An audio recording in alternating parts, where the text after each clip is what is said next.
दोस्तों आज की इस वीडियो में हम लोग इन सभी संख्याओं को एकदम अच्छे से समझने वाले हैं। ठीक है, यानी कि इस वीडियो में हम लोग समझेंगे कि प्राकृतिक संख्या क्या होता है, किसे कहते हैं, पूर्ण संख्याएं क्या होती हैं, पूर्णांक क्या होता है, और सबसे महत्वपूर्ण हम लोग इस वीडियो में ये भी जानेंगे कि परिमेय संख्या क्या होता है, किसे कहते हैं, अपरिमेय संख्या क्या होता है।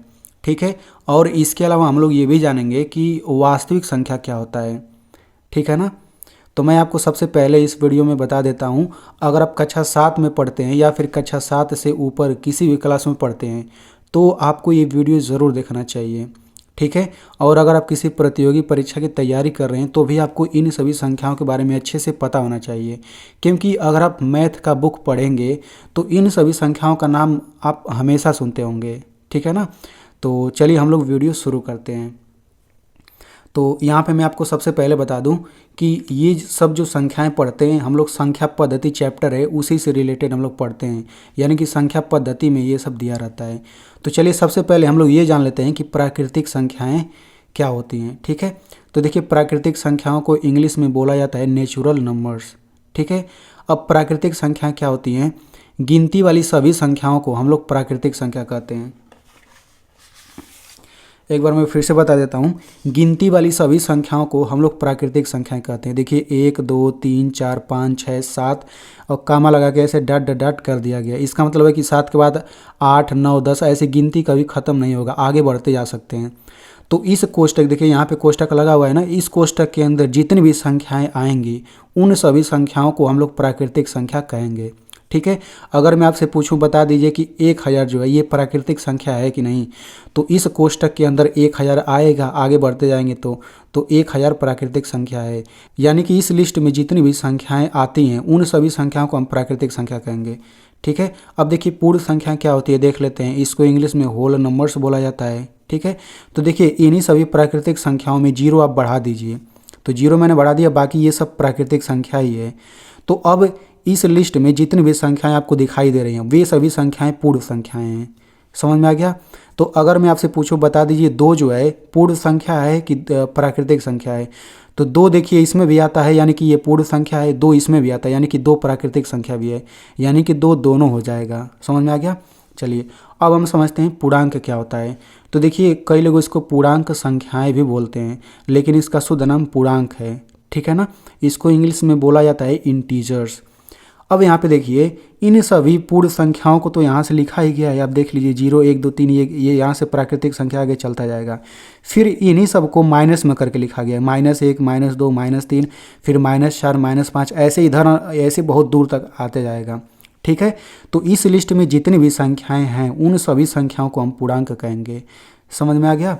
अगर मैं आपसे पूछूँ बता दीजिए 0 प्राकृतिक संख्या है कि पूर्ण संख्या है कि पूर्णांक है, तो 0 देखिए इसमें आता है, यानी 0 को हम पूर्णांक भी कहेंगे। 0 इसमें आता है, 0 को पूर्ण संख्या भी कहेंगे।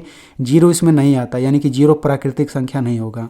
समझ में आ गया ना। चलिए अब हम समझते हैं धनात्मक पूर्णांक क्या होता है। इंग्लिश में बोलते हैं पॉजिटिव इंटीजर्स। तो यहाँ पे मैं आपको थोड़ा सा बेसिक बताना चाहूँगा। देखिए यहाँ पे एक संख्या 6 लिखा है, इसके पहले कोई चिन्ह नहीं है।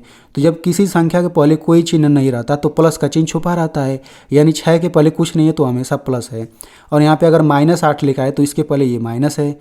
ठीक है, चलिए अब देखिए प्लस को हम लोग हिंदी में धन बोलते हैं, और माइनस को हम लोग क्या बोलते हैं, माइनस को हम लोग ऋण बोलते हैं। ठीक है, तो जिस संख्या के पहले प्लस है उसको हम लोग धनात्मक संख्या बोल देते हैं, जिस संख्या के पहले माइनस है उसको ऋणात्मक पूर्णांक बोल देते हैं, या फिर ऋणात्मक संख्या बोल देते हैं। तो सिंपल देखिए धनात्मक पूर्णांक किसे कहेंगे, इस पूर्णांक वाले में आ जाइए। देखिए इन सभी को धनात्मक, ये सब दिखाई दे रहा है कि नहीं आपको, देखिए ये सभी संख्याएँ धनात्मक हैं। तो देखिए ये सभी पूर्णांक तो हैं ही और धनात्मक हैं, तो इसी को हम धनात्मक पूर्णांक बोल देते हैं। यानी कि ये सब पूर्णांक भी है और धनात्मक भी है, तो इसी का नाम हो गया धनात्मक पूर्णांक, यानी कि ये सभी धनात्मक पूर्णांक है। अब देखिए ये सभी संख्याएं, देखिए ये सब पूर्णांक है और ये सब ऋणात्मक है, तो इन्हीं सब को हम ऋणात्मक पूर्णांक बोल देते हैं। देखिए -1 -2 -4 ऐसे ही करके आता जा रहा है। तो इस तरीके से अगर आपको पता है कि पूर्णांक में कौन कौन संख्याएं होता है, तो इसमें जो धनात्मक है ना उसी को धनात्मक पूर्णांक कह देते हैं, और जो ऋणात्मक पूर्णांक है उसको ऋणात्मक पूर्णांक कह देते हैं। ठीक है, अब यहाँ पे देखिए जीरो बच चुका है, तो हमने जीरो को इसमें या इसमें क्यों नहीं लिया। तो देखिए इसको आप लोग एकदम अच्छे से याद कर लीजिए कि जीरो ना तो धनात्मक पूर्णांक होता है और ना ही ऋणात्मक पूर्णांक होता है। ठीक है ना, तो बस इतना आपको पता होना चाहिए। चलिए अब हम लोग समझते हैं कि परिमेय संख्याएं क्या होती हैं। तो इसको इंग्लिश में बोला जाता है रेशनल नंबर्स। ठीक है ना, तो देखिए परिमेय संख्या क्या होता है। सबसे पहले मैं यहाँ पे बताता हूँ, ये देखिए 5/8 लिखा हुआ है। तो जब भी बटा में कोई संख्या लिखा रहे तो बटा के ऊपर जो संख्या लिखा रहता है ना, ऊपर वाले संख्या को अंश बोल देते हैं और नीचे वाले संख्या को हम लोग हर बोल देते हैं। ठीक है, तो अगर मैं आपसे पूछूं बता दो 7/2 जो है परिमेय संख्या है कि नहीं, ये परिमेय संख्या है कि नहीं, तो देखिए दो चीज़ हम चेक करेंगे, अंश और हर पूर्णांक होना चाहिए और हर जीरो नहीं होना चाहिए। अगर किसी भी संख्या में ये दोनों सही हुआ तो उसे परिमेय संख्या कह देंगे। तो सबसे पहले 7/2 बताइए परिमेय संख्या है कि नहीं, तो अंश और हर पूर्णांक होना चाहिए। तो देखिए अंश 7 है, हर 2 है, तो दोनों पूर्णांक है, यानी पहला बात इसके लिए सही है। हर जीरो नहीं होना चाहिए, तो हर जीरो कहाँ पे है, यानी कि ये परिमेय संख्या है। यहाँ पे आप लोग एक बार और देख लीजिए, ये सभी पूर्णांक हैं, यानी इस लिस्ट में कोई भी संख्या आएगा ना तो उसको हम पूर्णांक बोल देंगे। जैसे देखिए इस लिस्ट में 7 आएगा, आगे गिनती गिनते जाएंगे तो 7 पूर्णांक है, इधर -7 भी आएगा तो -7 भी पूर्णांक है। ठीक है, तो ये आपको पता होना चाहिए। अब यहाँ पे बताइए 2/5 परिमेय संख्या है कि नहीं, तो अंश और हर पूर्णांक है, हाँ बिल्कुल है, अंश और पूर्णांक है। हर जीरो नहीं होना चाहिए, जीरो नहीं है, यानी ये परिमेय संख्या है। ये भी परिमेय संख्या है, देखिए ऊपर क्या है -3 और नीचे 5, तो -3 भी पूर्णांक है, 5 भी पूर्णांक है, यानी कि पहला बात सही हो गया, अंश और पूर्णांक है। हर जीरो नहीं है, देखिए हर जीरो नहीं है, यानी ये भी परिमेय संख्या है, ये भी परिमेय संख्या है, ये भी परिमेय संख्या है। ठीक है, अब मैं आपसे पूछूं बता दीजिए 5 परिमेय संख्या है कि नहीं, तो अब कहेंगे कि इसमें बटा है ही नहीं, तो अंश अंश हर कैसे पता चलेगा। तो देखिए कोई भी संख्या लिखा है उसमें बटा लगा करके एक हम लिख सकते हैं हमेशा, चाहे इस तरह से आप समझ सकते हैं कि बटा एक छुपा रहता है, बटा एक हम ऐसे लिख सकते हैं। तो 5 बोलिए चाहे 5/1 बोलिए, दोनों बात बराबर है। तो मैंने पूछा 5 परिमेय संख्या है कि नहीं, तो 5 को मैं 5/1 लिख सकता हूँ। अब देखिए अंश हर दोनों पूर्णांक है 5 1, और हर जीरो नहीं है, यानी कि ये परिमेय संख्या है। वैसे इसको चेक करेंगे तो ये भी परिमेय संख्या हो जाएगा, क्योंकि बटा 1 करेंगे अंश हर पूर्णांक हो जाएगा, हर जीरो नहीं होगा। वैसे ये भी परिमेय संख्या है। अब यहाँ पे जीरो समझ लेते हैं, तो यहाँ पे जीरो बताइए परिमेय संख्या है कि नहीं, तो ये भी परिमेय संख्या है। क्यों, क्योंकि कोई भी संख्या लिखा रहे बटा एक हम लिख सकते हैं। तो देखिए 0 और 1 ऊपर, यानी कि अंश और हर, 0 1 दोनों पूर्णांक है, 0 भी पूर्णांक है, 1 भी, और हर जीरो नहीं है भाई, हर जीरो नहीं है। ऊपर वाला जीरो रहे चाहे कुछ भी रहे उससे हमें मतलब नहीं है। मतलब दो बात ये सही है कि नहीं, अंश हर पूर्णांक है, देखिए अंश और हर पूर्णांक है, हर जीरो नहीं है, तो हर जीरो नहीं है, यानी कि जीरो भी परिमेय संख्या है। वैसे ही एक भी क्या है, परिमेय संख्या है, क्योंकि मैं बटा 1 लिख सकता हूँ, अंश हर दोनों पूर्णांक हो गया और नीचे वाला जीरो नहीं है, यानी कि ये परिमेय संख्या ये भी है। ठीक है, तो इस तरीके से अब आप लोग ढेर सारा परिमेय संख्या लिख सकते हैं अपने मन से। ठीक है ना, चलिए अब मैं आप यहाँ पे आपसे ये पूछता हूँ, बता दीजिए कि 7/0 ये परिमेय संख्या है कि नहीं। तो भाई परिमेय संख्या कैसे चेक करेंगे, अंश और हर पूर्णांक होना चाहिए। तो देखिए 7 भी पूर्णांक है, 0 भी पूर्णांक है, और हर जीरो नहीं होना चाहिए, यानी कि दूसरा बात गलत हो गया, यानी कि ये परिमेय संख्या नहीं है। यानी कि अगर बटा के नीचे जीरो है ना तो वो परिमेय संख्या नहीं होगा। ठीक है ना, ये भी परिमेय संख्या नहीं है, ये भी परिमेय संख्या नहीं, ये भी परिमेय संख्या नहीं है। मतलब कि अगर बटा के नीचे जीरो है तो वो परिमेय संख्या होगा ही नहीं। तो इतना आप समझ गए होंगे। अब चलिए समझते हैं अपरिमेय संख्या क्या होता है। तो इसको बोलते हैं इरेशनल नंबर्स। ठीक है, तो बस आप लोग इतना मेरी बात को ध्यान से सुनिए। अपरिमेय संख्या क्या होता है, जो संख्या परिमेय संख्या नहीं है वही अपरिमेय संख्या हो जाता है।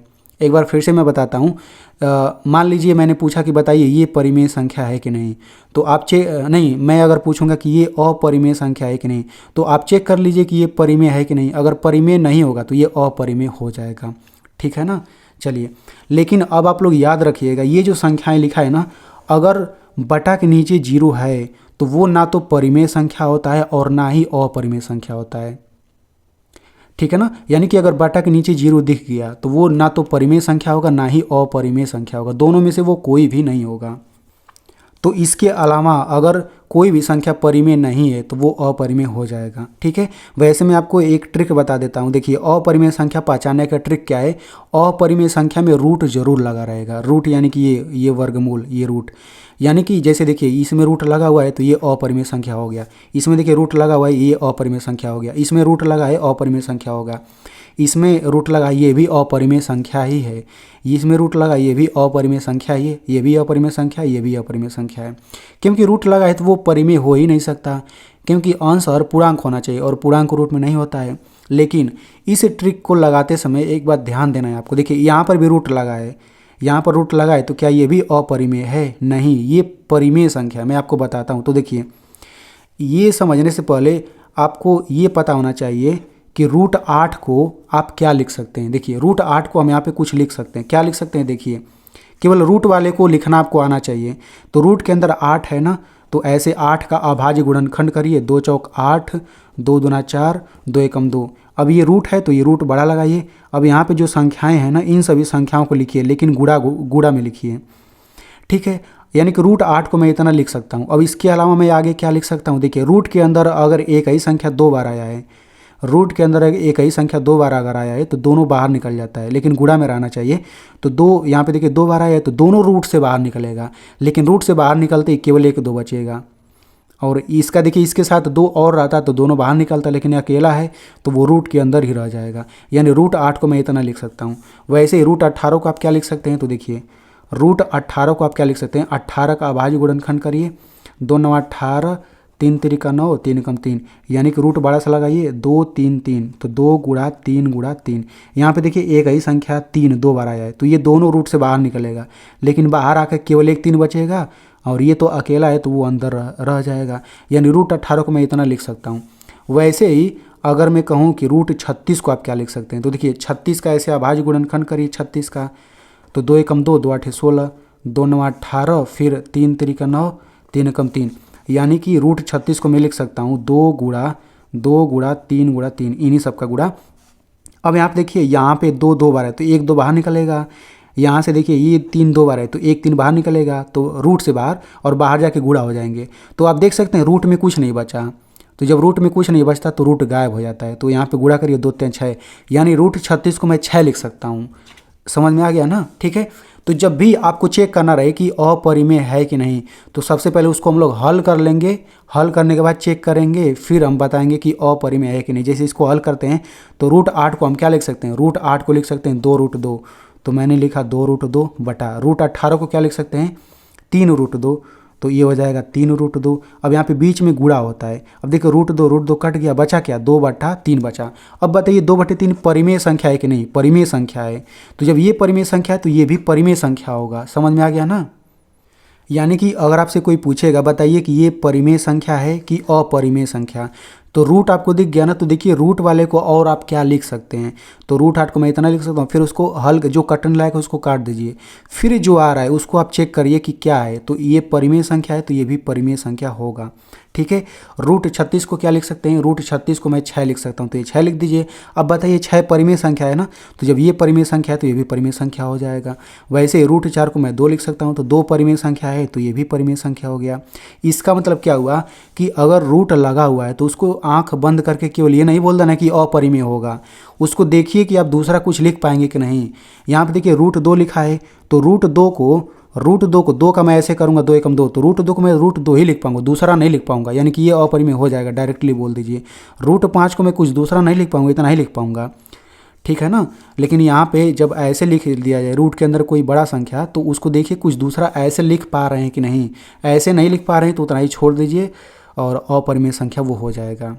तो आई होप आपको समझ आ गया होगा कि अपरिमेय संख्या क्या होता है। ठीक है, अब हम लोग यहाँ पे समझते हैं वास्तविक संख्याएं किसे कहते हैं। ठीक है, तो वास्तविक संख्या इसको अंग्रेजी में बोलते हैं रियल नंबर्स। अब इसको ध्यान से सुनिएगा। देखिए सभी परिमेय संख्याएं और सभी अपरिमेय संख्याएं, यानी कि देखिए ये कोष्टक मैंने लिख लिया, इस कोष्टक के अंदर जितना भी परिमेय संख्या होता है उसको लिख लीजिए, और इसी के अंदर सभी अपरिमेय संख्या भी लिख लीजिए। तो अब इन सभी संख्याओं को हम वास्तविक संख्या कहेंगे, यानी कि इनडायरेक्टली हम लोग कह सकते हैं कि सभी परिमेय संख्याओं को भी वास्तविक संख्या कहते हैं और सभी अपरिमेय संख्याओं को भी वास्तविक संख्या कहते हैं। ठीक है, तो इस तरह से आप समझ गए होंगे कि वास्तविक संख्या क्या होता है। अब मैं यहाँ पे आपको एक चीज़ पूछता हूँ, देखिए अब मैं आपसे पूछूंगा कि बताइए ये जो सभी प्राकृतिक संख्या है, इन सभी प्राकृतिक संख्याओं को हम लोग परिमेय संख्या बोल सकते हैं कि नहीं। यानी इन सभी प्राकृतिक संख्याओं को परिमेय संख्या बोल सकते हैं कि नहीं। बिल्कुल बोल सकते हैं। क्यों बोल सकते हैं, देखिए इन सभी संख्याओं को मैं बटा एक अपने मन से लिख सकता हूँ, ऐसे बटा एक करके लिख सकते हैं कि नहीं, बिल्कुल लिख सकते हैं। अब देखिए अंश और हर हमेशा पूर्णांक होगा। देखिए पूरा देख लीजिए, अंश हर पूर्णांक होगा और हर जीरो नहीं है। यानी कि इन सभी को हम क्या बोल सकते हैं, सभी प्राकृतिक संख्याओं को हम क्या बोल सकते हैं, परिमेय संख्या बोल सकते हैं। बिल्कुल उसी तरह से हम लोग सभी पूर्ण संख्याओं को भी परिमेय संख्या बोल सकते हैं, क्योंकि बटा एक यहाँ पे भी लगा सकते हैं। सभी पूर्णांक संख्याओं को भी हम लोग परिमेय संख्या बोल सकते हैं। इसको भी परिमेय संख्या बोल सकते हैं, इसको भी परिमेय संख्या बोल सकते हैं। यानी कि हम लोग कह सकते हैं कि परिमेय संख्याओं के अंदर ये सब संख्याएं आ जाएगा, इन सभी को हम परिमेय संख्या बोल सकते हैं। ठीक है, और जो वास्तविक संख्या है, वास्तविक संख्या के अंदर सभी संख्याएं आ जाएगा।